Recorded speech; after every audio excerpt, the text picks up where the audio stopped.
Peace and love to the family.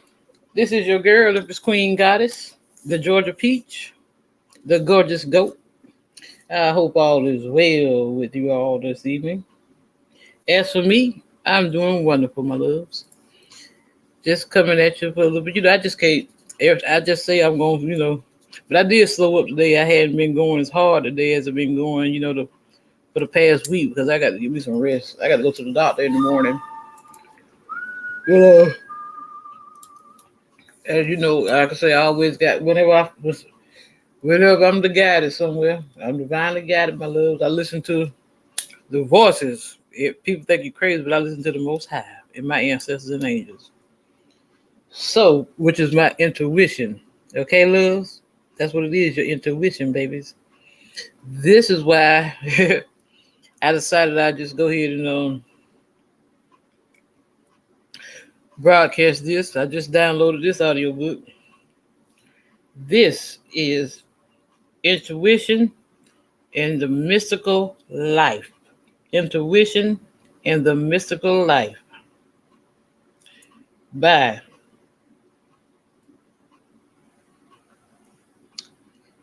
Carolyn. I guess I'm gonna get this right. Clarissa, Pinkola, and Carolyn. I got a name up there somewhere. But I own no rights to this audiobook, my loves. This is strictly for educational purposes. This is fair use. Under the Fair Use Act of 1976, 107. I try to tell y'all all the time about trusting your intuition, my loves. So now, let's get in there, okay? All you got to do is go within, baby. Okay, my loves? Your intuition in the mystical life, my dear ones. Here we go, my loves. Nice. There is only one way that I know of that is effective development of intuition, and that's developing self-esteem.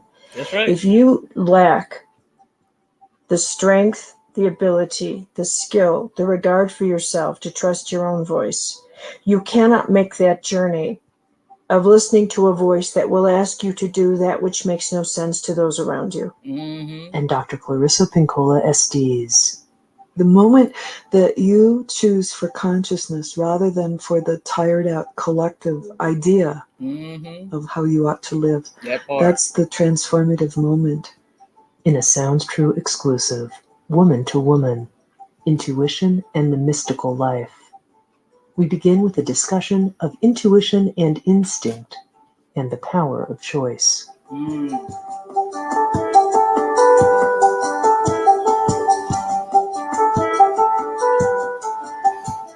One way that I would distinguish intuition from survival instinct is that intuition has choice involved in a level that instinct doesn't. Okay, instinct seems to be a response. Intuition is a choice. It's a posture of information that has a higher cognizant factor to it. Give me an example. If I had a sexual response to someone, that I would say is just a natural chemistry. To me, intuition and chemistry, body chemistry, instincts are two different things. Okay, now if my intuition said, this is not a good move, there's choice involved in that. Whereas my instinctual libido has no need for good or bad move. It just is a chemical reaction, a psychic, chemical, electrical reaction. Then my intuition comes in and I get a hit and it says yes or no. And then I have a choice. Whereas with instinct, I don't. I like that. I like that differentiation. I think you're absolutely right. The idea that it reminds me a lot of the joke about the little head, big head. The mind, the human mind does not control the head of the penis. Oh, right. The little head and the big head. The little head has its own ideas about things, but the mind is supposed to also make qualifiers on what the little head thinks. And that's a really concrete example of what you're talking about. is that you might want to have a child, for instance, that there isn't a lot of people that desire to make a child. And you're supposing that instinct comes as an inspiratrice of sorts that allows a piece of information that was not thought of or known before to be presented before the person. Yes. And then they can choose whether to say yes, no, maybe, or not now or later. That's the critical. My boo, where you been, baby? I've been missing you, love. So happy that you decided to bless me with the grace me and bless me with your presence, dear.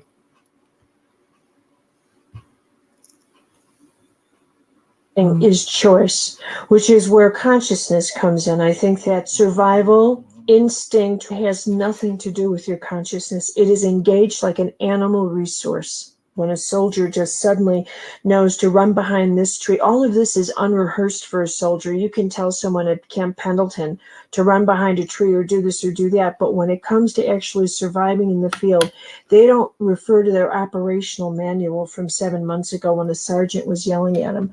They kick in to that survival instinct, reptilian gut animal force that says, lie low, this, get under the leaves, feel the earth, hide. You made my day. Or they find themselves with a Herculean strength that under ordinary circumstances they simply don't have.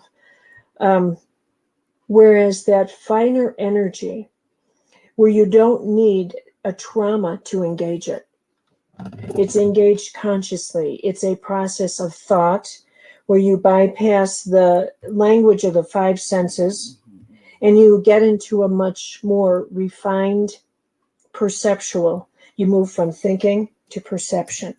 Let me say this. There you go, Prophet. I feel in my work, anecdotally, that there's far more instinct than fight or flight. When people are confronted with a threat or an opportunity, they tend to have fight or flight response, but there are at least two or three others also. One is to feel something.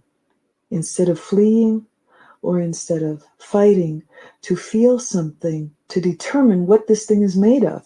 In other words, it becomes an inquiry or an investigation, especially for those who are stalwart and not easily scared off or roused to, say, anger or combativeness. Another one is finding. The person becomes overwhelmed with a desire to find the source or to understand the deeper meaning underneath what has just occurred or what has been presented to them. And that those are instincts also. And it seems to me that when a person feels a threat or an opportunity. Boy, Prophet, when I looked at your shorts, I said, ooh, damn, Prophet is a handsome nigga. That we're limiting too much the plethora of human response if we say it's usually just fight or flight. There's also feeling, which is a preliminary investigation of what's really going on. There's also finding, a desire to seek out and find a deeper meaning to what is happening. In many people, that's cut off, and as a result, the fighting or the fleeing leads to nothing other than more fighting and more fleeing. It does not lead to consciousness. Only finding and feeling lead to consciousness. You have to determine and debate and inquire into in order to be conscious. You can't do it just by running away or by putting up your dukes. And, you know, as a former girl gang leader, I'm all for putting up your dukes when necessary. When called for. When necessary. But, and for there's fleeing, a link, when Prophet. it's the wiser of higher purpose. But what you are identifying, you've got your finger on that precious crossroad of transformation in its first level, which is to challenge that fight or flight, which means I'm not sure people have the door closed so much as they're afraid to open it. Because, Clarissa, as you're talking, my whole sense is, and I never articulated it the way you're talking. It's wonderful. You know I love you to death. I think that when people are at that fight or flight, you're absolutely right. I think there is that choice of feeling, of understanding, of pausing, of holding your grounds through the fear of what you're really looking at. Those are the people that are at it. That is an experience at the deeper level where a person recognizes, I'm actually at the door of leaving the tribal mind if I stand here. If I actually stand here and say, All right, let me understand what stands in front of me. Let me see it a little bit. I'm engaging my personal heart and stepping outside the tribal heart. Now, I understand you're speaking about the tribal as something a little bit like the over-acculturated collective consciousness of a person's time. In That's other words, exactly right. the tired out, not the unifying tribal, but the tired out, you shall be this way because we say so. Precisely. Whether that comes socially, biologically, familial, or however. But yes, that's exactly right. Right, right. And so in order to step out, the way we would say it in analytical psychology, it would be to step outside the collective and to think for yourself, to develop your own way of seeing, because the idea is that you will unfold according to your way of seeing, and that it's very hard to unfold according to someone else's plan. That's exactly right. And I think that a person is governed by that survival instinct. Prophet, you coming up or what? I dropped that link, or you what? You want me to drop it again?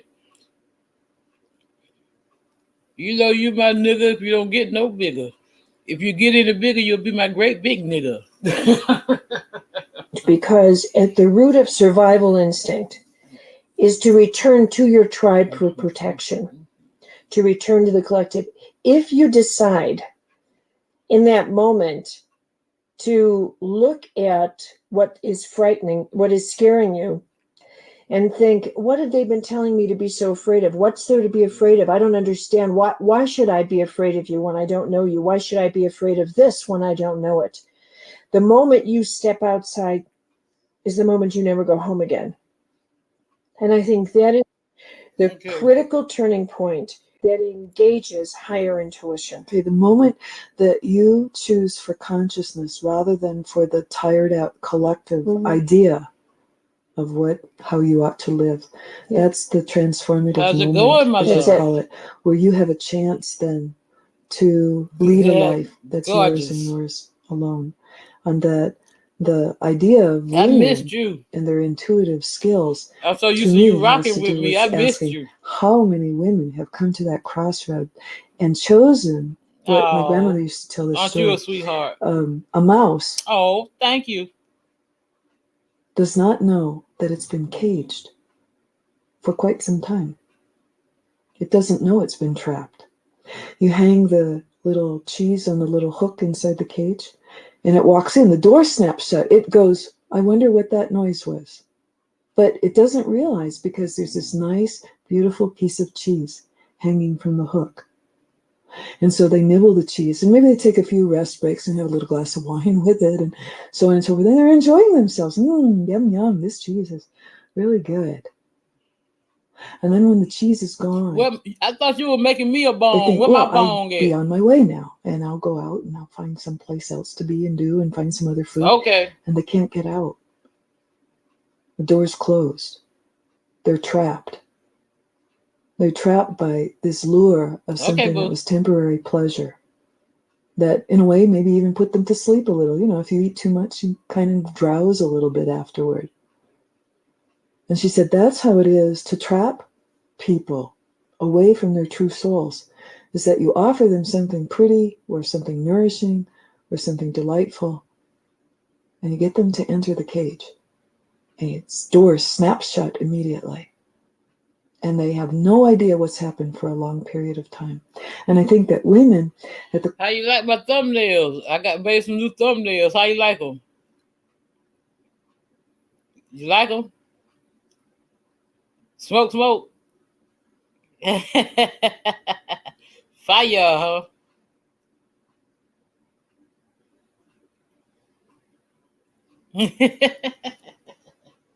Crossroads of transformation sometimes take that path too. I say, well, what's that pretty thing over there? You know, that pretty whatever it is, that pretty job, that pretty man, that pretty woman, that pretty whatever it might be. Oh, I think I'll go over there. And they're having a nice time kind of eating stuff. You know, it's not long-term, it's not nourishing, it'll be gone soon. It isn't what lasts. And in that moment, you could say that they've overwhelmed their own instincts for transformation, and that they've overwhelmed their own intuition as well. And what we want to do, of course, is to get them to be more conscious of those transformative opportunities and to take them. instead of being so easily seduced away from them.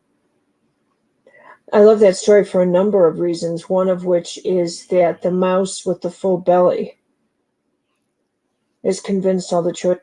You do know I had, oh yeah, you know about what happened. Were right. Exactly. At least for a time. For a time. Until I hadn't seen you since then. Gone. Yep. That pleasure is the mode of choice. Pleasure is the reference point. If it feels good, I've chosen it's right. The anesthesia in our culture for women, I think. Particularly for perhaps women of our mother's generation, where they had no status to speak of in the home, and they received their status from the men they were married to, and some of them really whipped their men into shape to I got it, boo-boo. rise Come on, the ladder keep so on, blow me some more of them higher holes. status, amongst others. And as a result, they were emptied in some ways that were not truly useful for them, and certainly not useful for their children either, as setting an example. And it's not to say anything at all about smoke dog, baby. Women who choose whatever they choose in life. It's the quality of what they choose that's at issue. I love it. The quality. They're not to choose anesthesia. They're not to choose poison. They're not to choose the full belly if it puts them to sleep. If it really is as hard as we believe it is to get to Earth, that it looks like you could be born in a second, when in fact it might take many, many years, maybe even millions of years, to be able to find a suitable body, suitable parents, suitable everything in order to fulfill your promises to come here, then we would not want anyone to waste it. Everyone is needed. Mm-hmm. Yeah, absolutely. So the question would be, what besides intuition can a person possibly rely on in order to develop and to grow, in order to transform themselves from solely ego-driven to something that's more soul-driven? There is nothing. Dreams are intuitive, daydreams are intuitive, mystical visions are intuitive. Every single thing that proposes a symbol or an image is intuitive. Every single one. And it plays the role that you were speaking of. It generates an energy within the chakra system, or within the belief system, or within the intuitive system, or within the psyche, however you would like to say it, that suddenly causes the person to think thoughts that they had not been able to think before. That's right. And they have a choice about whether to investigate them or refute them. And my question then is, who chooses at that point? Who chooses? Your soul or your ego, or... Exactly. Or the demon on your back, or the gods who has possession of you. Mm-hmm. Everybody thought of my grandmother as having what we would call a refined intuitive skill, but nobody used such ridiculous language back then. They just knew it, but they didn't have to label it by some wonderful expression that seemed to command social respect. It was just her way. And no one even challenged whether or not it was real, valid. They simply knew that Caroline had a way, had a knowledge, and that if my grandmother spoke about something, people listened with respect. And it was acknowledged in the family that some people didn't have that, and some did. She did, and she was a matriarch. She was a queen matriarch, and everyone adored her. Point being, and she didn't have to work, nutritionalize, fast, beat pillows, go to therapy, process her childhood, look to her past life, and do all the other ridiculous things people think they need to do to be intuitive. You know what she did? She liked herself, and she had self-esteem. And the thing is, I've completely connected, and this will bring us to where we're going, Clarissa, that the key factor in the development of intuition is genuine self-esteem, beginning with the ability to hold your ground when you're frightened, which is self-esteem 101, to listening, to engaging that inner voice and knowing the authority of my inner voice is more authentic than the authority of your opinion as an outer voice. And the day that that is engaged is the day that that interior voice can start singing to me in my sleep and in my visions and in my day, because it trusts me and I trust it. And my job at that point is to become a person capable of maintaining my self-esteem, and the rest takes care of itself. And when I look at someone like my grandmother, she's remembered because she had self-esteem. She dressed the way she wanted to. She called the shots, and you know what? She didn't have to take advantage of anyone or push him down or beat her husband up to show what self-esteem she had. She had it because she genuinely liked herself. And from that came her sixth sense. I know that. I watched it. I was with her till I was 40. She lived a long life. And she was my role model. I role modeled myself, not because I also was named for her, but because I loved her spirit. And it wasn't until later when they started to compare us, so you're just as intuitive as your grandmother. It must be because you have the same name. No, it wasn't. It's because I watched her and I loved her independence.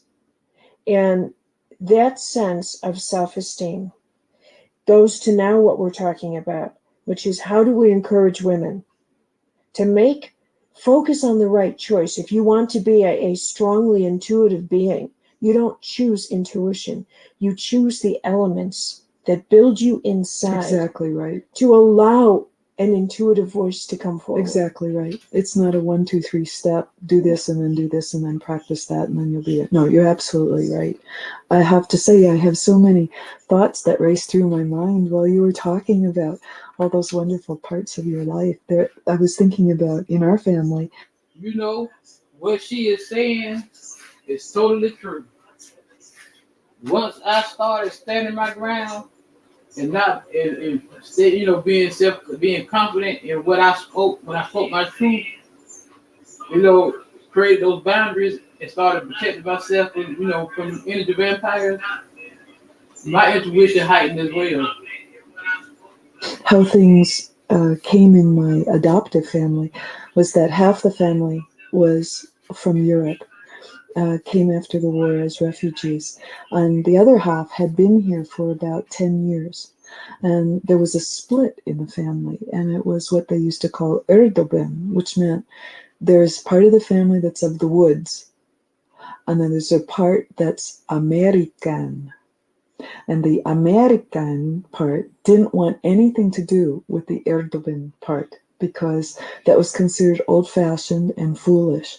Except as a child, that's all I wanted was, yes, let's go be of the woods. I'm ready. I want to do that. Woods. That's right. Well, we lived in the woods. That was part of what was so silly about the whole thing. And so funny about it was that my mother would say things like, stop that.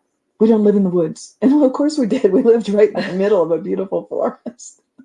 But what she meant was don't eat with a knife. Yeah. Use a fork, for instance. Yeah. So when I think back to that time, I think about my grandmothers, Caterina and Victoria, both of whom were what I would call women who, every now and then, honest to God, when I looked at them, they looked like they had no necks and they had fangs instead of teeth, or maybe tusks instead of teeth, and that they were made of green lichen, just for a split second every now and then.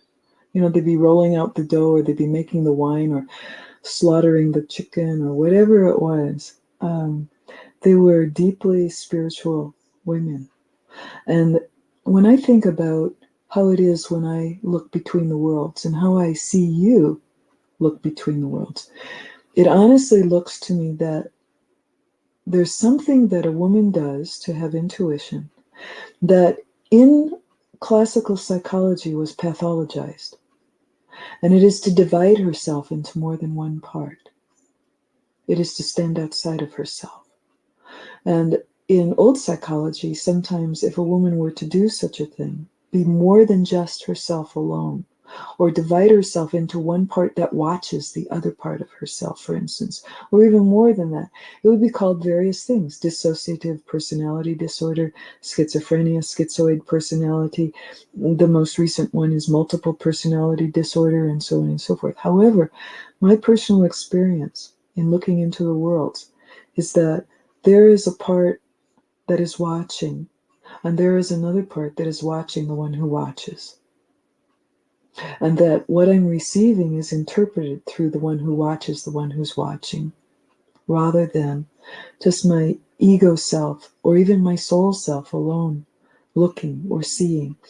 When I think about your grandmother that you described, who is your namesake, when I think about my grandmothers, what I always think is that there was a part of them that was amused by the lesser part of them.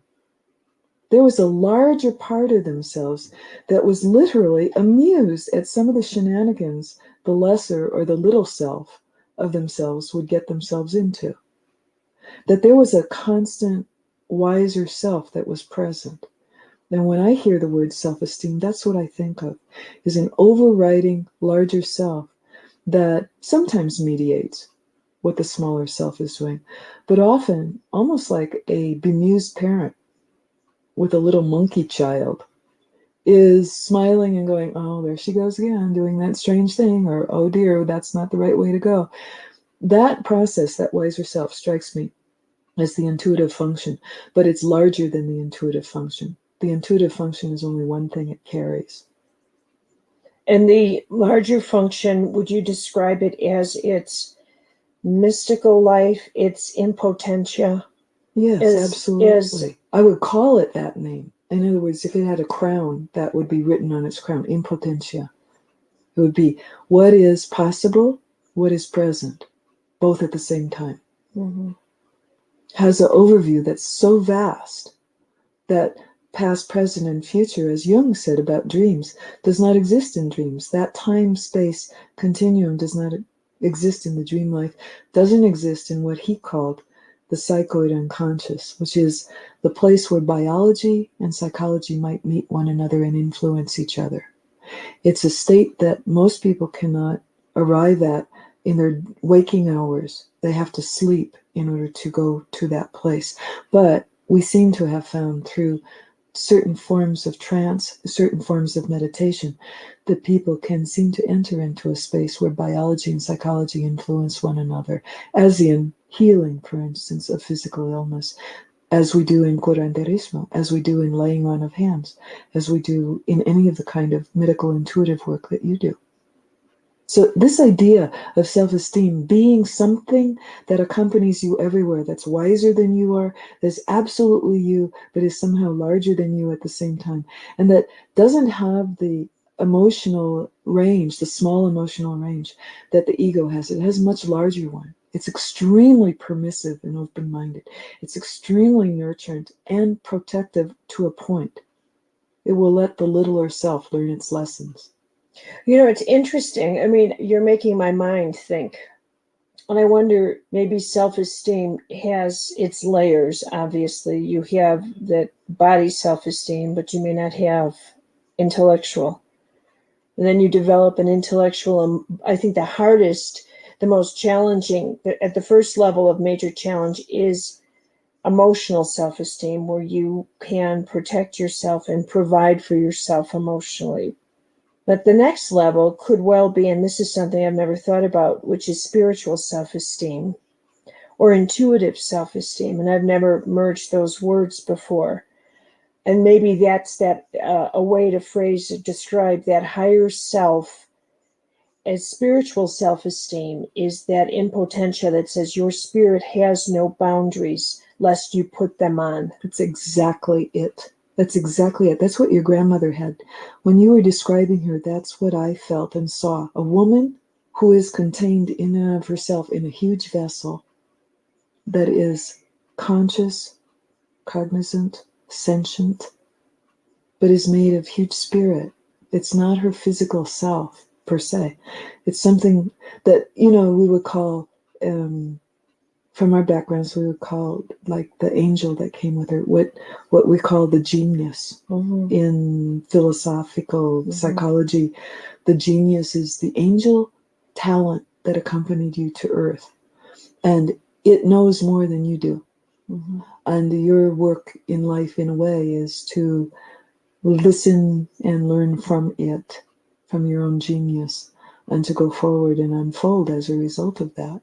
I love that. It's the difference between saying I have a genius and I am a genius. Correct, exactly. And I think the phrase that is so accurate is to say I have a genius. But you bring to mind something that I think we need to chat about, which is that why would a woman fear being what my grandmother was, or being an intuitive, self-contained being? This is what women fear so much in their on their intuitive self-development path, because this is another thing my grandmother had. She modeled something, and we don't have a model, to the best of my knowledge, that is effective in having a woman be a self-contained, high self-esteem being who knows what it is to take direction from that higher self and nurture her genius rather than thwart it lest it eclipse other people. That my grandmother did not fear being alone if she followed her genius, Clarissa. And here's part two. No one around her assumed that she did not need them because she was following her genius. Nobody looked at her like, well, it's either a you or us. Either you love us or you love yourself. Because what my grandmother was I would refer to her as an organic intuitive. She just rose from the ranks, and the family acknowledged her outrageous personality and her outrageous psyche. But nobody saw the fact that she was strong and intuitive as a reason why she was invulnerable or didn't need anybody or didn't have feelings. And what somehow or other, what's evolved is this dysfunctional image that to be intuitive, you have to be a really healthy person psychologically, emotionally, or you have to be spiritual, or you're all of the above. And at the very least, it is assumed that highly intuitive people function alone, which may be true, but they equate that with not needing anybody, which is not true. I think you hit it on the head. I think that we can't have this discussion, though, without looking at how the culture sets the woman up to be afraid. And part of how that is to value only one aspect of herself, which in Western culture is the body, the appearance, and to make her fear that if she doesn't have the body, or she doesn't have the appearance, or she doesn't hold to it, cling to it, carve it, seal it, do something, that she will be abandoned.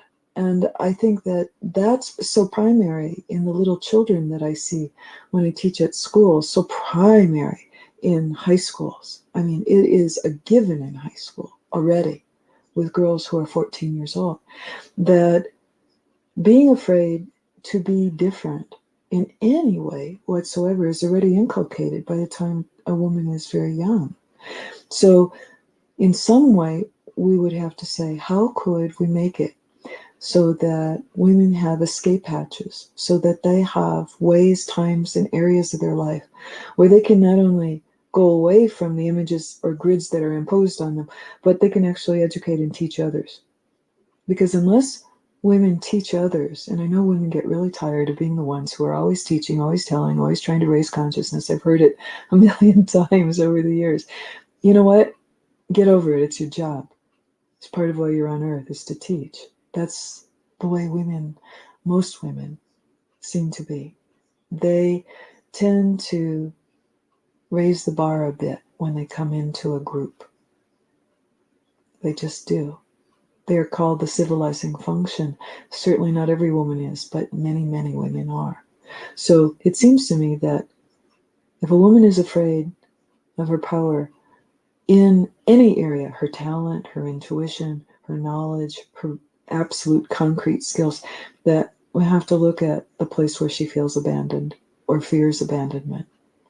Rather than finding out what the problem is, rather than feeling what she feels, she will flee the fear of abandonment by making herself, carve herself, contort herself into all kinds of shapes. Now, it is awesome, I think, for a woman to know things, for anyone to know things. I mean, the three witches that open the scene of Macbeth, are saying, oh, such and such is going to happen. I see it.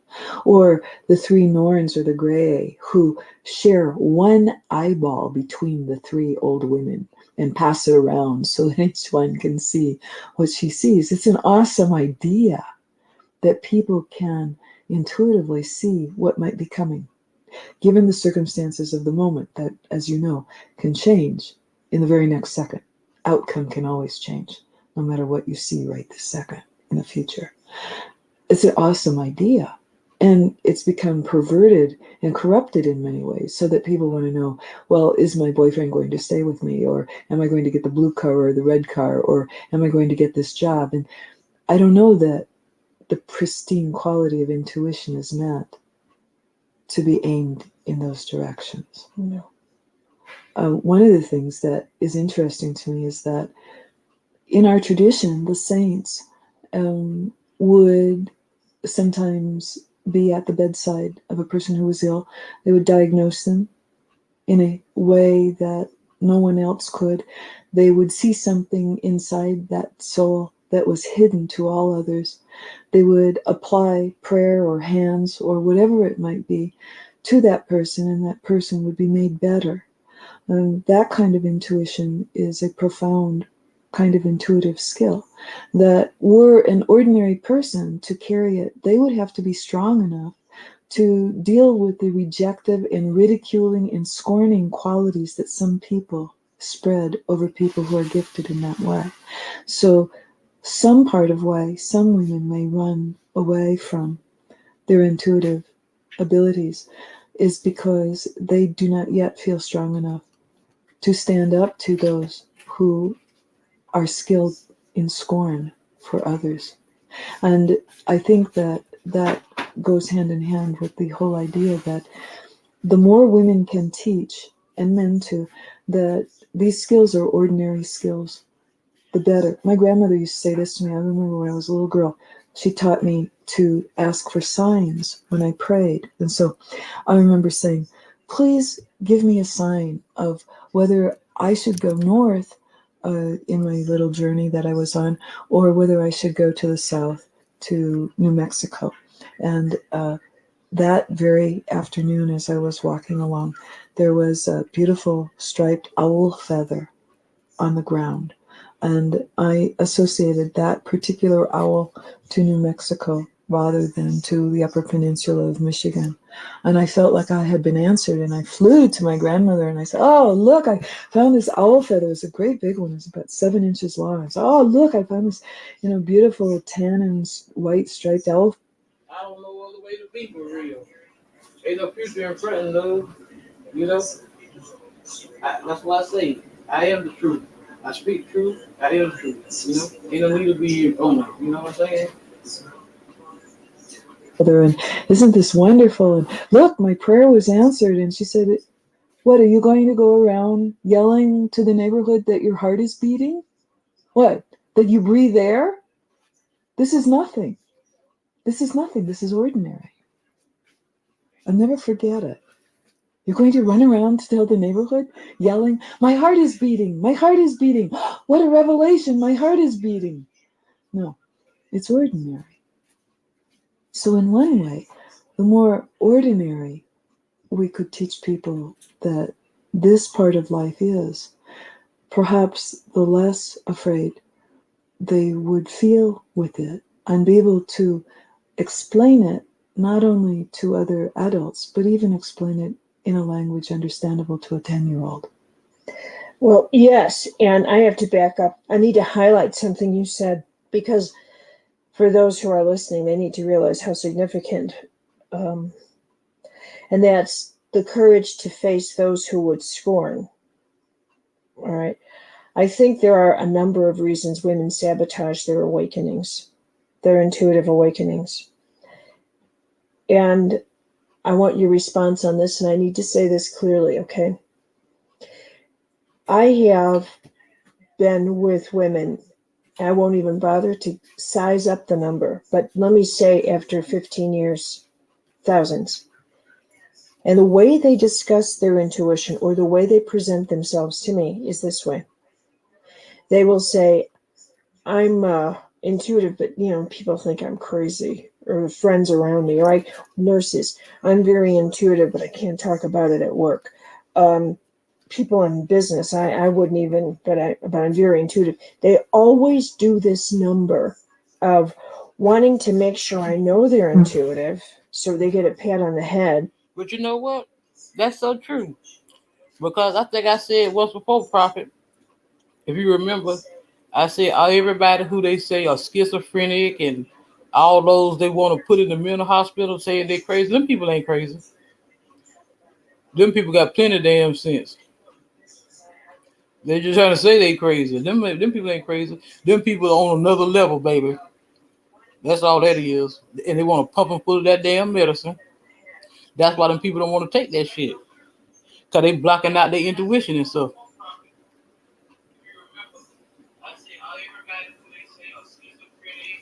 But then telling me that their colleagues think they're crazy. Now, there's an important point I need to make here, that they've entered the territory of the scorners, but there's a delight in that as well as a fear. The delight comes from the fact that I must be getting recognized. I must really be different, or I wouldn't be scorned by the conventional, ordinary mind. That's right. And part two is, and here's the big part two, the saboteur comes to call because what they're dealing with is playtime intuition. Play. It is street intuition. It is, oh, I can tell you're not feeling good today, Clarissa. Something on your mind. My first clue was the pot on your head is backwards. But this is street trash intuition. Okay? We're talking major league. The revelationary force that you're talking about, the intuition. See, I've always said a person can have 20 years of college, university, book smart, as I say. But if you ain't got no damn street smart, you still dumb as hell. That says, give me orders versus give me a sign. But street smart just show you got to have intuition out here in these streets. The huge transformation of powers, what made a saint, is they said, give me orders. Don't give me a sign. Give me orders. That none of them said, would you make me a healer? Would you, listen, what can I do to candles? You want some candles? I'll light some candles. Will you make me a healer? What else do you need? Would you tell, I know what I'll do. I'll wear beads and trinkets and a few crystals, and I'll have my incense twice a day, and I'm sure then I'll be a healer. But no, I know what it is. I'll give up caffeine and what else? No sugar, no white bread, because that's the spiritual allergy. Let me think, what else? And now I'll be very holy and now can I heal? And I declare myself, I've never known a saint to stand up and declare him or herself a healer. And this has nothing to do with Catholicism. Point being that running to the intuitive level, ascending to it, to that intuitive level that says, bring on the goods, just let it flow through me. If I represent that type of power, then let me be scorned for it, because I know that it is not me they're criticizing. And here comes the self-esteem. Either I better be able to barricade myself with that high voltage self-esteem, or I will not be able to take the slaughter of those who would see a power that can transform them, not me. It's not me transform that scares them. It's that it could come through me to them. Like Graham Greene said when he avoided his encounter with Padre Pio, I wasn't ready for the way that man could change my life. Thank you. I'm out of here. I don't want to get that close to that power.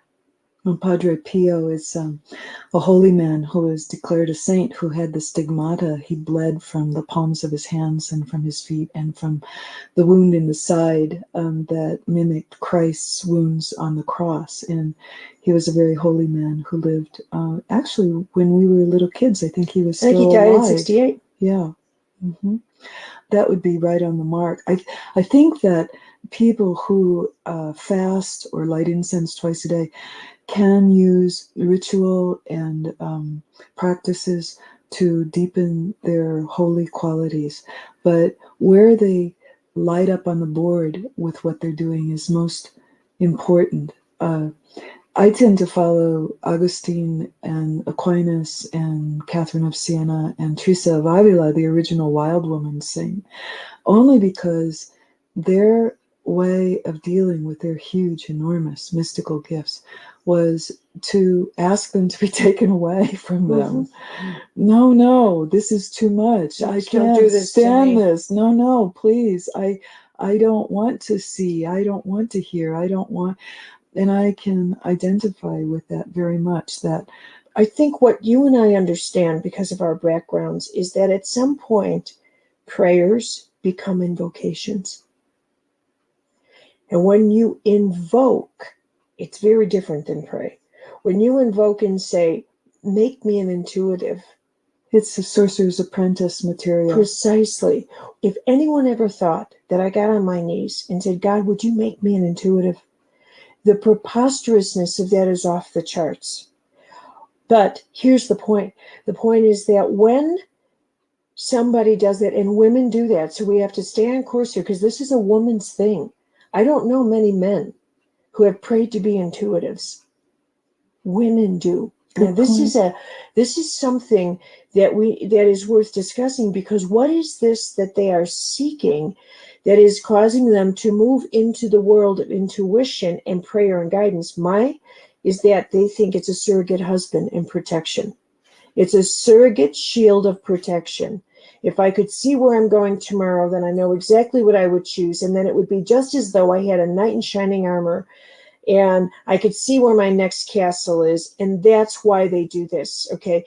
When you start to pray for a substance like intuition, what you're actually doing is saying, I am invoking the process of my transformation. I want to become more energy than matter. I want to perceive life before feeling it. I want my senses to completely go the opposite route so that I operate from invisible sensory into the physical. I want my alchemy changed. I want the transformation. When that happens, you know that the gods come in and they begin to chip away at your physical life. They come in and they say, okay, we're the cleaners. We're going to start out with, you know what's blocking your intuition? I'll tell you what, you're so afraid to make a decision and to trust your own self. So the first thing we have to do is isolate you. Off you go, Toots. And whatever form of isolation needs to come through will. It could be people isolation, who cares? But the point is that first level of intuition engages. Now, it's at that level that most people start the sabotorial role. They can't go that distance entering into true surrender intuition, into that true process of surrender, which is what made a saint, made a healer. But they sit on the sidelines and they look over and they think, but to be a healer, but to have that skill. The mystics and the saints from the Buddhist tradition, the Hindu tradition, the Catholic tradition, the Jewish tradition, actually teach in their writings about the sacrifices of all the different stages. Alchemy is another way of talking about all the sacrifices of the dissolucio, in other words, having to be boiled down to your bones, and then, fricasseed and reconstituted again. Every tradition, mystical tradition, talks much more about the sacrifices that are required than it talks about the gold that comes at the end. The treatises on alchemy are 99% of the pages are what the process is rather than what the golden thing is at the end. So we're talking about how beautiful what comes of it all is, and how you can see it not only in other people who are alive, but you can see it in the lives of heroes and heroines who are recorded in books and in films, and that it is the ego that's attracted to that, but it has to be more than the ego that's attracted, because the ego doesn't have the wherewithal to withstand scorn, ridicule, pain, difficulty, challenges, not knowing. I mean, you think of St. Francis's prayer, Lord, make me an instrument of thy peace. His asking to be made a channel, his asking to please get rid of all the clogs in my main artery to this world and let what is God flow through as purely as possible, given that I am an imperfect human being. And really imperfect. Here we sit with both our pots on our heads backward. I mean, what else could you ask for? An imperfection. And yet the sense of holiness in becoming this hugely powerful thing is stolen or hijacked by the ego. And when it is, there is no soul to withstand the difficulties that are yet to come. And so as the person becomes boiled down to bones, they're saying, no, I didn't mean this. No, I didn't mean that I should be isolated from my friend. No, I didn't mean I should lose my job. I didn't, no. And none of it is causal. None of it is, well, I lose my job, or I lose my friend, or I lose my lover, or I lose this, or I lose that, because I decided to become conscious. It is that the trials of life suddenly are seen in a completely different light, that accrues to the person's goldenness rather than just accrues to another pile of drac on the floor that is just like all the other piles of drac from the past. And that Sorcerer's Apprentice story is a Disney story, and it is, I think, a really useful story. At least the version that most people know is the Disney version, which is where Mickey Mouse, this little mouse who in archetypal psychology often portrays the one that can really hear, has really big ears, can hear everything, but also has an unending appetite. The mouse likes to eat constantly, eat. And in fact, it'll eat your clothes, it'll eat your shoes, it'll eat holes in your baseboard, it'll do all sorts of things, all sorts of damaging things, you might say, in order to stay alive. And the ego is a lot like that. It's not by accident. The ego is often portrayed as a mouse or a monkey in mythology because it just likes to eat a lot, likes to have sex a lot, likes to lay around a lot, likes to just do what the ego is inclined to do. And so the magician that this little mouse serves, or is supposed to serve, has a big black book. And in the book are incantations that are like prayers or like spells that the magician says, and he does all sorts of things. He makes the mountains roll, and he makes the lightning strike, and he makes the waters rise, and he does all sorts of things with this wonderful book. And then the magician, as always happens in fairy tales, has to go away for a few days. And he tells this little mouse, now take care of my castle and don't do anything strange. Just take care of everything, but make sure that you clean the castle while I'm gone. And so the little mouse says, oh, yes, of course. And the magician leaves, and the little mouse thinks about it. And like the ego, is kind of lazy. How can I get out of this cleaning chore? I would rather just sit around and eat and sun myself in the sunshine and have sex and just have a good time. Let's see. I'll bet in that big black book upstairs, there is some kind of incantation that will multiply all these buckets and all these brooms and will do the job for me. What a fabulous idea. And so he runs up the stairs, scampers up onto the book, opens the book, says the incantation, and all of a sudden, sure enough, the brooms start multiplying and multiplying and multiplying. The buckets of water start multiplying and multiplying and multiplying. The buckets start sloshing onto the floors of the castle. The brooms start sweeping the water on the floor, except the problem is that the buckets keep filling with water magically and keep slopping the water onto the floor until the castle is flooding. And no matter what he does, this little mouse, no matter how he raises his hands, no matter how much he squeaks, no matter how much he runs in circles, he cannot get them to stop. And he goes through the black book and he's running through the pages as quickly as he can, looking for the right incantation, and none of them are the right ones. And he has no idea which one is the right one, and he can't stop the process. And the process is just exactly what it is. And all of a sudden, finally, the magician shows up and says the magic words. And the broom becomes the broom again, and the bucket becomes the bucket again. And the castle flood recedes. And the little mouse is terribly chastened because through his great hubris, realizes that there is consequence to magic, so to speak, that there is consequence to calling on something that is greater than yourself without knowing it, without realizing what the consequences are, and also knowing what the boundaries are. So the study of the mystics, for me personally, it starts with our grandmothers, watching how they set boundaries and how they took care of themselves, but also other people who have left written material about how they were challenged, how they were tempted to take the shortcuts. And oh my God, it turned into an utter disaster. But they learned, even so, even though they went the wrong way, it helped them to turn toward a way that was more productive for them. Oh, I love to hear you tell stories. I just want to kick back and do it again. Tell me another one.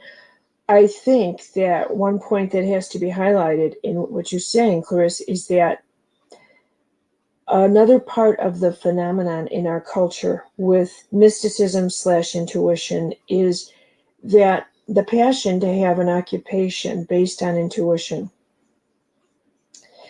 is so big with women, healers and massage therapists. And I know very few genuine healers. I know a lot of people in the healing arts, but the actual healer archetype, full swing, is a rare commodity. Someone in the healing arts is pulling on energy from the earth to their waist. Someone who's a healer lets it flow from the top down and is not in charge of the flowing. So you see, but again, here comes that intuitive shift. What I've noticed is that what blocks women so often is when they reach that door of wanting, they were attracted to their intuitive track because it afforded them an occupation far more than a transformational experience. They wanted their life transformed far more than the self transformed. They wanted the self transformed so far as it served their occupation. But consider how many would accept an assignment or be grateful for it if their guide materialized and said, so here's the thing. You've been wanting to be really intuitive, and so we're gonna let that happen. That's exactly the training course we're gonna put you under now. You're gonna have a lot of experiences for that. But the best way for you to serve the heavens is to do it in silence. So nobody's gonna know about that. We want you to stick in the neighborhood. We need a source of invisible light.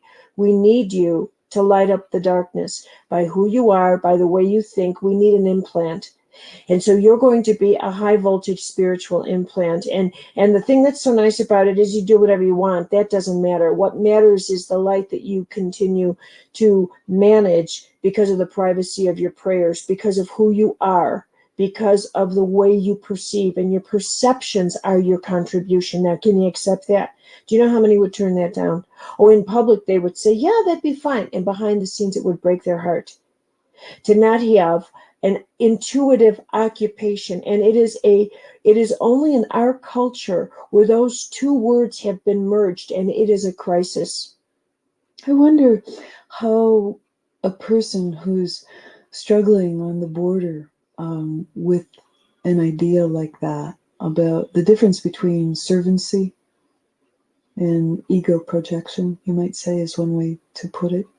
Servancy being the good that I do is not my good, but the good of the one who sent me. The words I say are not my words, but the words of the one who sent me. That idea belongs to an enormous self. The other self is, what can I do that will please me and further me, as well as have at least part of me in the world of mystery and mysticism and healing. And so say a person is sitting on that fence, not knowing which way to go, and they feel fearful. They feel fearful because maybe their livelihood is at stake. You know, in Hebrew it's called a parnasa. Livelihood is something that you are given by God rather than something that you decide on your own to be. And you are to make your way in the world with the parnasa, rather than to make a decision that you're going to major in biochemical engineering. Maybe your parnasa is biochemical engineering, but the feeling about it is very different. In one, you decide it's something to do. In the other one, you cannot prevent yourself from doing it. You can't keep yourself from doing it. You must. You feel ill if you don't, because the ego will try to hijack some of the process. You can count on it. Secondarily, we'll say more about that, because that's a fabulous phrase. The ego can hijack the process into hubris, for instance. The ego just, we all have it. We want to be somebody. We want to be something. And we tend, whatever the ego wants tends to be formed on having seen pictures in magazines, newspapers, television, hearing them on the radio, reading them in books, of what we would like to be like. And the ego has, you might say, a dream all of its own. And the dream is usually a dream of inflation. It wants to be, it's not called to it.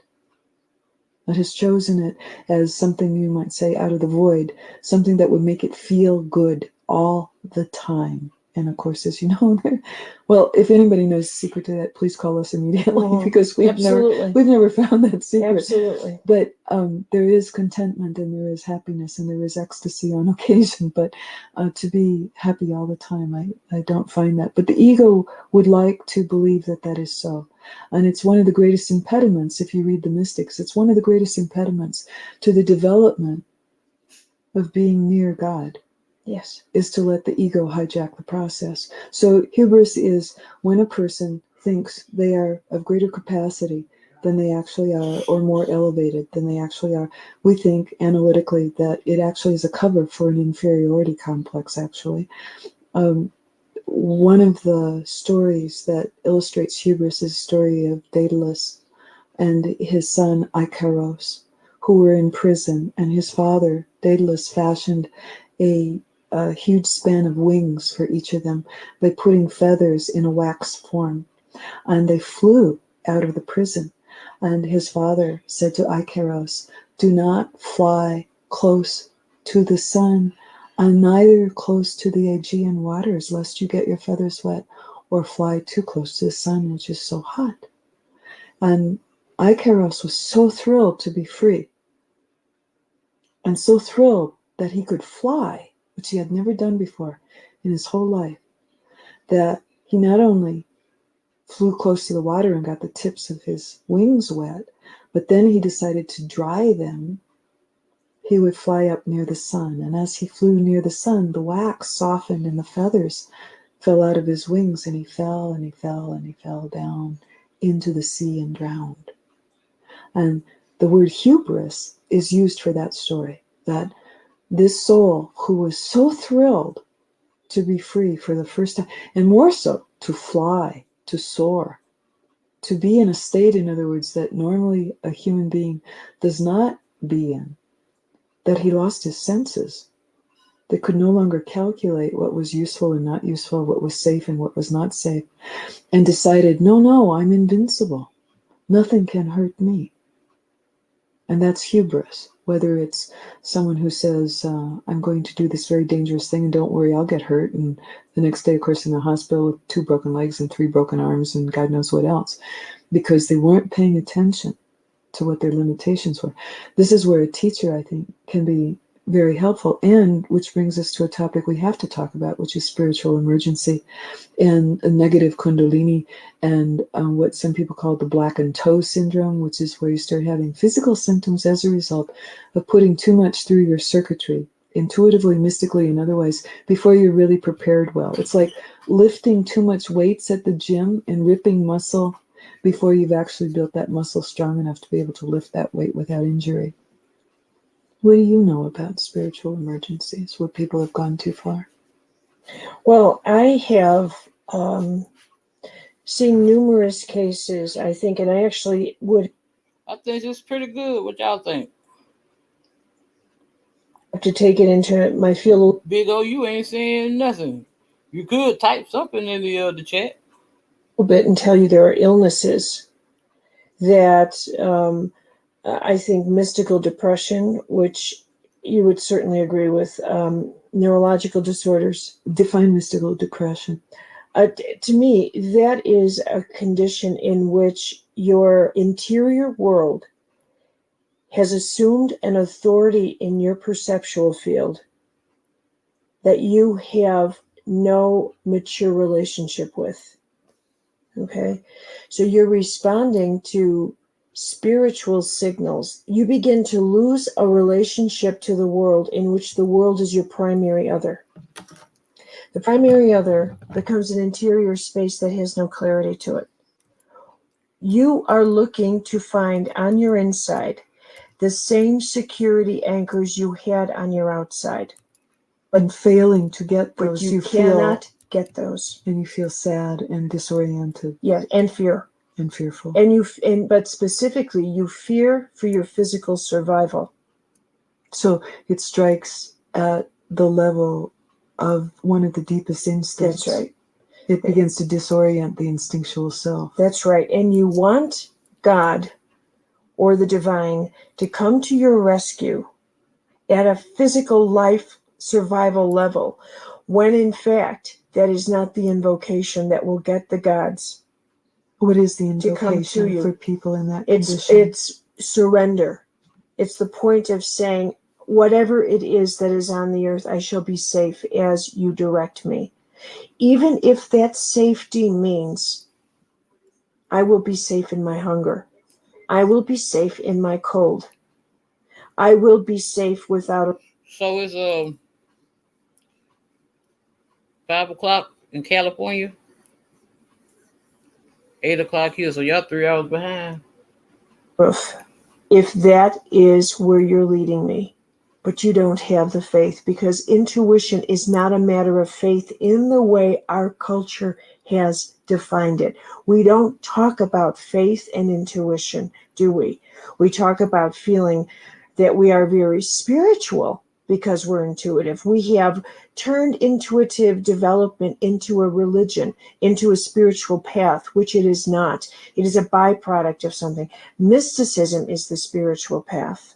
Mm-hmm. And when That's right. you have not prepared for the surrender moment, and this is where the spiritual director comes in. More than a teacher, it's a director. I must prepare you to surrender. You just don't do that because you've got a bottle of alcohol in you and you finally surrender. The choice to consciously surrender, to reach a point where your intuition has led you to your spirit, when your intuition has led you to a point where you realize, it's not my voice I want to hear anymore. I want this transcendent life.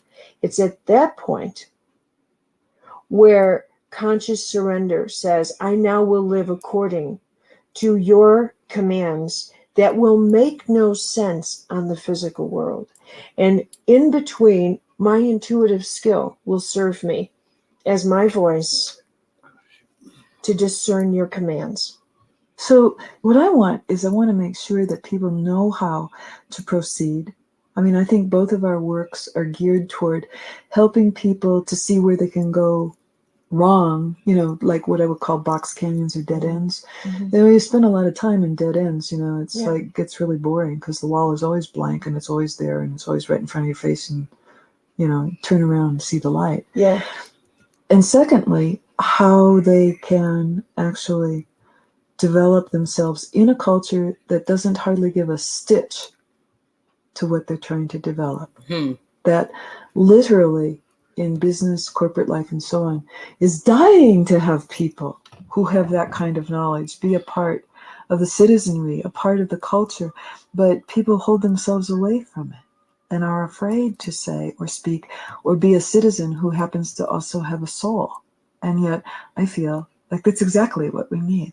There's many more soulful people being heavily involved right in the middle of everything. Overtly. Everything. And I don't that mean water cooler intuitives. Yeah, and I don't mean holding prayer meetings. I mean, I mean bringing that living life. It's as though, think of it for a minute. What if at the next meeting of Procter & Gamble, your grandmother showed up at the meeting as a stockholder and said her piece, or my grandmother, or you, or me, or tens of thousands or millions of other people in this world who have similar thoughts and ideas and feelings? What if they just became a part of usual life and brought to bear what they know and what they're attempting to develop in themselves to those processes that are soul without soul right now? Whose fault is it? I don't, I hear people say, oh, the big corporations this and the big business of that. And I go like, well, are you involved? Oh, no, I wouldn't think of being involved. Well, why not? Why not?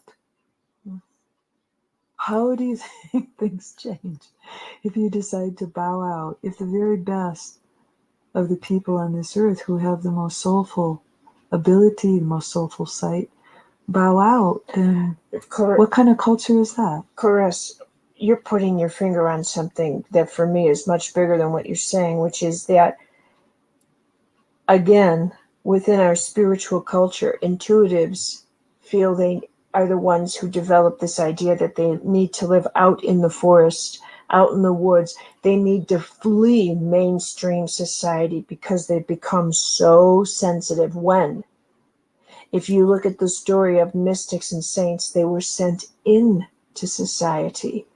So now you have your wings, then go fly where people need you. You don't have the right to choose to live away because you're so sensitive now.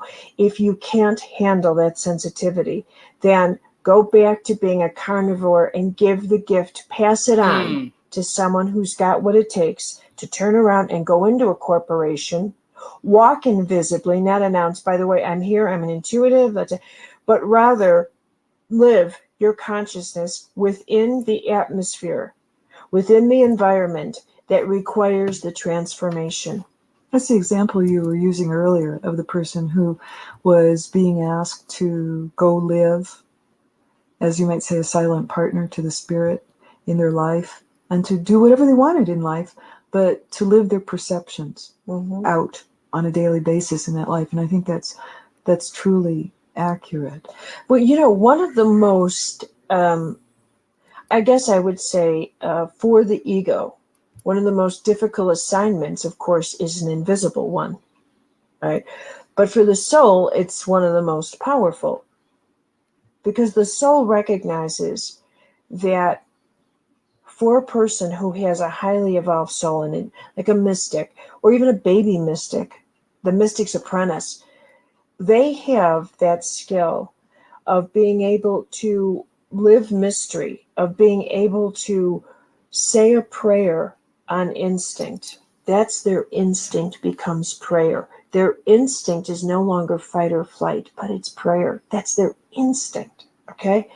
Their presence is one that is calming within people. People are drawn to them because they make them feel better, because they know just the right word to say. When they reach out and touch your arm because you're having a bad day, you really do feel better. And somehow wisdom's communicated, not just self-righteousness, but an insight. I think that's right. I think that from what I hear from people, lots and lots and lots of people actually have elders in their family who have been examples to them. Lots and lots of people have grandmothers like you and I did, some more eccentric and some less eccentric, or grandfathers or mothers or fathers or aunts or uncles who set the bar, you might say, or set the example for them. I think, though, that two things. One is that I'm really aware that the process of a person called is different than the process of a person who has desire. Well, that you need to elaborate on that, because you've really touched on something. Well, a person called, again, goes back to that idea of, if you're called to be an artist, you'll become sick. Many are called, few are chosen. Heart, if you don't be an artist. It isn't something you decide to be. It's like exactly. What is it, the movie The Red Shoes from the 1940s? I think it was one of the very first films I ever saw. And I was fascinated with it. And I remember the woman in the film, even though I was a little girl, saying she had never married and she had never had children. And they said, well, do you regret that too much? And she said, no, I don't. And I said, well, what would happen if you couldn't dance? And she said, I would die. Because she was called. That's she was right. called. She was called. She was called. They were called to it. They were called. So the thing about being called that I know that I think is so peculiar is that sometimes when you're called, you wonder why people are loving to choose this thing that you're called to, because it's so hard. It's so hard.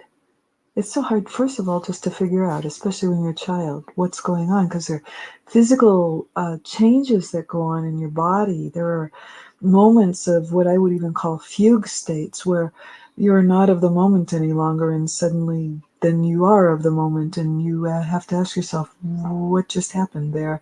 And you might not have all the language for it or all the words for it. People might misdiagnose you and say that you're quote unquote spacey, or that you can't pay attention, or that you don't have follow through, or any of those wonderful ADHD and all that stuff there. things that were always marked up on the wrong side of my report card when I was a little child. And you have these gifts or these skills, and it seems to me this way, that people who are called usually have to learn the world. They almost know nothing about the world at all. I mean, you have to teach them how to shine their shoes and wash their face and have relationships and drive a car. It does not come naturally to them. And it seems like people who choose often know the world really well. Intuitively and instinctively, it's a match. But they do not know the mystical world. They are as naive about that world, and therefore it's dangerous for them until they have a guide or a director, than people who have a natural calling to what you might call the mysteries know that world pretty well, even though they might not always have names for it early on. And their big thing is to learn to somehow get along in the world without tripping over their shoelaces all the time. Do you know what I'm saying? It's a very different way of learning in those two groups. Very different emphasis for each group. So I think that in our discussion about people who are developing in these areas, in transformative areas, I also have to say people who might have a natural gift for it or be called to it have to be very careful about not walking into lanterns and cracking their heads open, because they may focus too much, or maybe all the time, to the exclusion of pragmatic matters in this world that need to be taken care of. So that Jacob Bohm, for instance, this is the story I heard about him. He saw the mote, the sun mote, on the edge of a pewter plate, and went into an ecstasy and left his family of I don't know how many children and wandered like a madman for many years, screeching about God. Well, I don't know how well that would play in Toledo today. I'm not sure I would call that balance. I mean, we do have stories of Moses, for instance, asking to see God and going into a 30-day ecstasy because he had seen the shadow of God fall over his body as God walked by. But still, I think that I certainly want people to develop in this world and whatever other worlds they've been called to at the same time or chosen at the same time. Not just one world or the other. I want them to be able to conduct themselves in all ways, pragmatically and mystically both. Well, I think that the time has come for that skill. For example, very few people ever discuss, I bring it up in my workshops because that's my role, but few people will ever say this. I'll tell you what the source of my struggle is. I continually use my intuitive ability to serve me and not others. I continually withhold information or perceptions I could give others to make them feel better, but I don't do it. I continually distort information that comes my way to serve me more than the others. How come people don't tell me that, Clarissa? When I know for a fact, and this has nothing to do with them, I know as you do, that the maturation or the refinement, maybe that's the best word, refinement of one's connection to the mystical realm occurs when you can truly use your gift to serve others in a way that your ego would perceive it costs you. You have to engage that paradox between what the soul recognizes as serving itself versus what the ego will declare losing. You've got to make it through that eye of the needle. What you're saying makes me think of something that I think would be useful for people who are struggling with what you're describing. And it is that I think it's true that if you open yourself to being called, you will be called. That if you ask to be filled with the Holy Spirit, is how we would put it. If you ask for God to fill every corner, every crevasse, every part of you, that you could be filled with a huge, enormous charism. But of course, you will need to be prepared for what the cost is, because there's a cost, isn't there, to all these. You cannot tell the charism what you want it to be. Or where you want it to go, or it will take you. That's true. I was thinking too about that idea of servancy. again, which is a very old-fashioned word, and I'm afraid it's maybe been a little hijacked in our popular culture as well to mean various and sundry things. But as I understand it, what it means is, whither thou goest, I shall go. Wherever you lead me, I believe in you so much. And I believe in your purity and your wisdom, your omniscience, your omnipotence, your everything so much, even though I am not you, but you guide me, that I will follow you wherever you take me. And I have, in my life, made my own errors of judgment about what I thought it meant to unfold my gifts. I remember a time about 20 years ago when I decided I was going to be silent, that this was a great spiritual endeavor, and I was going to be silent for several weeks, and I was going to become... You mean simply not speak? I was not going to speak. I was trying to follow one of the rules of monasticism, even though, I was raising children, I was going to school full-time, I was working full-time, I was doing, everything a young woman of my age did, and yet I was going to be silent. Well, that very night, I dreamt a dream. And in the dream, it was a disembodied voice dream, which is a very rare dream that people have from time to time, where there are no images, only a voice. And it said, when you are perfect, you will be fit to be silent. And I understood that I was in a hubris. I wasn't in inflation. I was going, well, I am, so far along the path here that I can actually, be silent for weeks on end. And of course, not even thinking how that would affect or inconvenience others, or how it would make things difficult for other people in my path, and so on and so forth. So I think that the way to, or the road, is very curvaceous. It has lots of right angle turns on it, on the way to understanding all these situations. And I think that, I don't know if it's the time of our times where people are supposed to guess, or if it's a failure of our culture that people have to guess so much which way to go, or they have to plow through reams and reams of ancient material in order to try to get a modicum of sense about how others have actually gone their own way. And so I think of these things, and I think of that servancy for me is one of the guiding words of the whole process. In fact, my prayers, I pray the Angelus 3 times a day, and it's only one word, enséñame. Show me. It means show me. Just show me. Just show me what you want me to do. What would you like me to do? We are living in a very dark time. Show me what I'm supposed to do, please. And I will try to do it. Show me.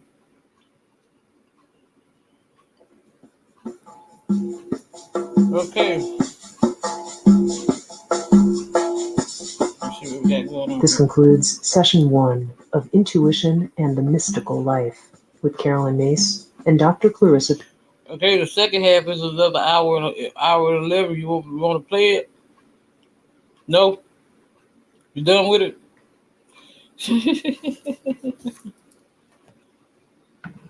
I know who y'all want to hear. Hold on a second. Wait, I got some fire for you. Hold on.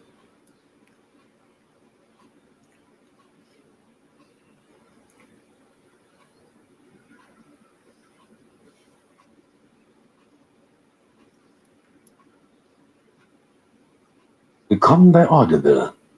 Gute Unterhaltung. James Allen, The Complete Premium Collection. This is a page-to-page recording. No part of this recording may be reproduced in any form or by any electronic or mechanical means, including information storage and retrieval systems, without written permission from the publisher. As a Man Thinketh, 1902. Written by James Allen. Narrated by Andrew Farrell. Mind is the master power that molds and makes, and man is mind, and evermore he takes the tool of thought, and shaping what he wills, brings forth 1,000 joys, 1,000 ills. He thinks in secret, and it comes to pass. Environment is but his looking glass. Forward. This little volume, the result of meditation and experience, is not intended as an exhaustive treatise on the much written upon subject of the power of thought. It is suggestive rather than explanatory, its object being to stimulate men and women to the discovery and perception of the truth that They themselves are makers of themselves. By virtue of the thoughts which they choose and encourage, the mind is the master, weaver, both of the inner garment of character and the outer garment of circumstance, and that, as they may have hitherto woven in ignorance and pain, they may now weave in enlightenment and happiness. James Allen, Broad Park Avenue, Ilfracombe, England. Chapter 1. Thought and Character.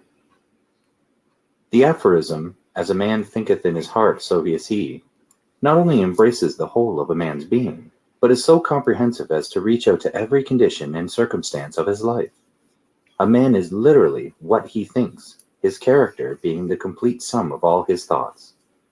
As the plant springs from, and could not be without, the seed, so every act of a man springs from the hidden seeds of thought, and could not have appeared without them. This applies equally to those acts called spontaneous and unpremeditated, as to those which are deliberately executed. Act is the blossom of thought, and joy and suffering are its fruits. Thus does a man garner in the sweet and bitter fruitage of his own husbandry. Thought in the mind hath made us. By what we are, by thought was wrought and built. If a man's mind hath evil thoughts, pain comes on him as comes the wheel the ox behind. If one endure in purity of thought, joy follows him, as his own shadow sure. Man is a growth by law, and not a creation by artifice, and cause and effect is as absolute and undeviating in the hidden realm of thought as in the world of visible and material things. A noble and godlike character is not a thing of favor or chance, but is the natural result of continued effort in right thinking, the effect of long-cherished association with godlike thoughts. An ignoble and bestial character, by the same process, is the result of the continued harboring of groveling thoughts. Man is made hold on, wait a minute. What the hell did I to come back as a man thinketh. Yeah, I ain't gonna be. But I was trying to stop it, but that's what you wanted to hear there, huh? 1902. Written by, narrated by Andrew Farrell. Mind is the master power that molds and makes, and man is mind, and evermore he takes the tool of thought, and shaping what he wills, brings forth 1,000 joys, 1,000 ills. He thinks in secret, and it comes to pass. Environment is but his looking glass. Forward. This little volume, the result of meditation and experience, is not intended as an exhaustive treatise on the much written upon subject of the power of thought. It is suggestive rather than explanatory, its object being to stimulate men and women to the discovery and perception of the truth that they themselves are makers of themselves. By virtue of the thoughts which they choose and encourage, the mind is the master, weaver, both of the inner garment of character and the outer garment of circumstance, and that, as they may have hitherto woven in ignorance and pain, they may now weave in enlightenment and happiness. James Allen, Broad Park Avenue, Ilfracombe, England. Chapter 1. Thought and Character.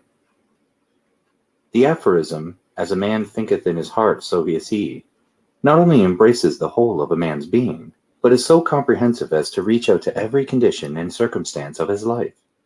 A man is literally what he thinks, his character being the complete sum of all his thoughts. As the plant springs from, and could not be without, the seed, so every act of a man springs from the hidden seeds of thought, and could not have appeared without them.